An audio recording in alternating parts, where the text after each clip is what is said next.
everyone, I'm Danielle with Trinity Readings. We are going to do a quick little energy check-in. This is going to be for the sign of Aries, and that's Sun, Moon, Rising, and Venus.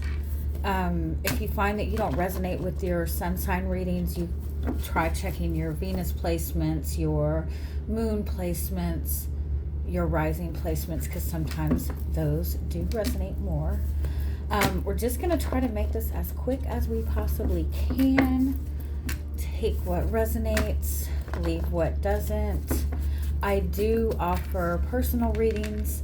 For a 15-minute reading, it is $30. For a 30-minute, it is $50.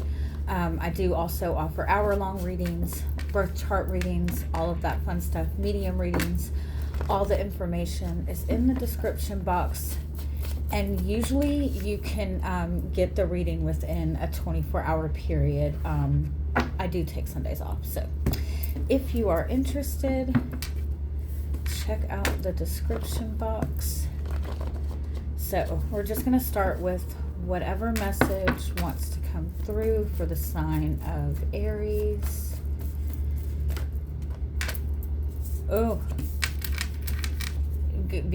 be careful. Pay attention to the red flags. I just had this conversation with somebody the other day.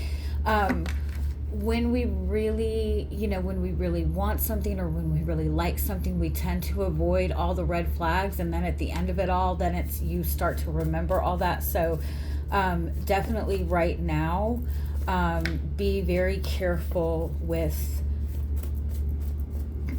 very careful with who you're connecting with. Let me see what else we want to get.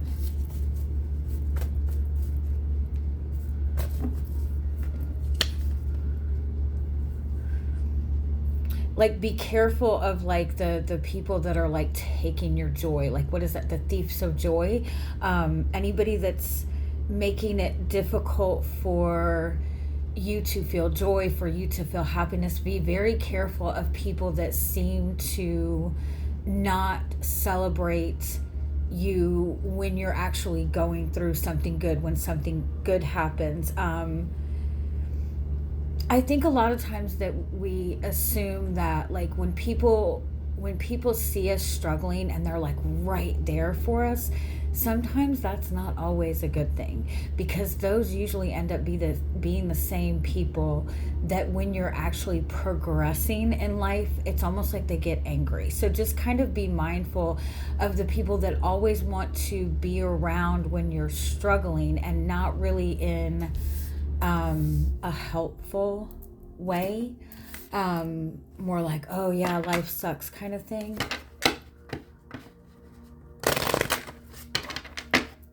I kind of feel too that you're gonna have to block out something toxic. You know it's toxic, and you're gonna have to take the initiative to block it out of your life. And it might not be the easiest thing in the world, but if you don't do it, it's gonna make kind of moving forward even more difficult. So let's see just some more clarity on this.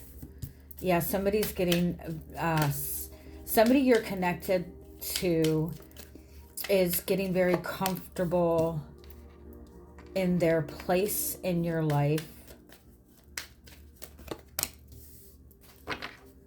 And yeah, they're also very good right now at they know what needs to be done and what needs to be said to kind of flatter you, to get your attention. They're really sweetening up the deal, but this is somebody that you've already had issues with. You know that it's a risk entertaining this person again or entertaining this situation again.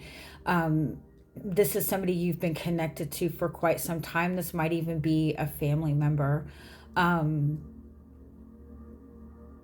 But they're like really coming in, and they know how to like boost your ego a little bit. They know how to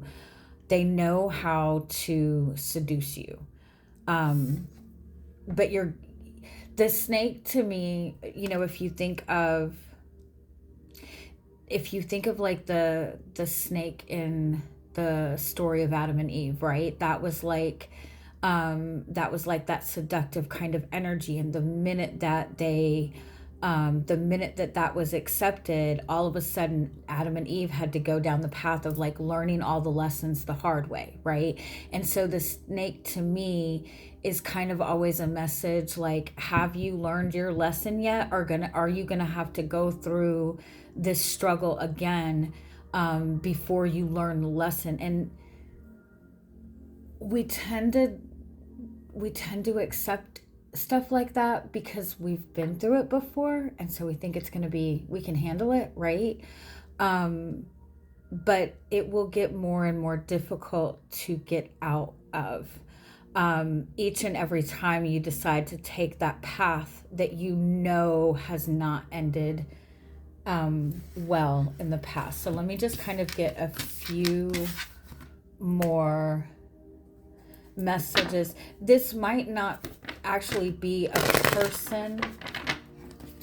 This might be a behavior of yours, an addictive kind of behavior even, or a behavior of yours that you know this hasn't went well for you before.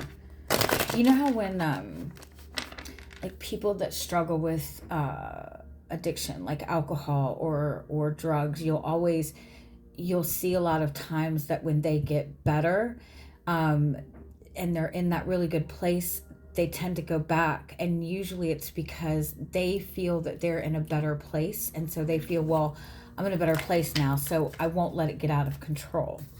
So you just kind of, you gotta be careful. Is there any other messages you need to know in regards to this? You're doing really well. You have to be careful not to leave yourself vulnerable. I also kind of feel like there's something that you're wanting, and it feels very out of reach for you. You're feeling very stuck, and it might make it to where it's easy to kind of take that little tempting offer, right? Well, I'm not making any progress over here. But what you need to remind yourself is when there's something that you want, when there's something that you desire, when you get very close to it, that's where, what do they usually say? That's where the devil's going to come in, but that's where it's easier to kind of fall into temptation.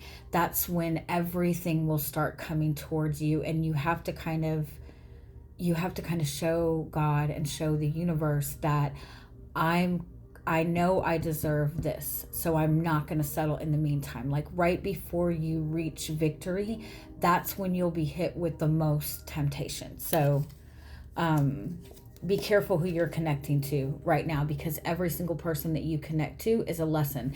And if you've already dealt with lessons from this person, the lessons will just get more and more toxic if you keep trying to entertain it. All right. I hope you guys have a good week. Bye-bye.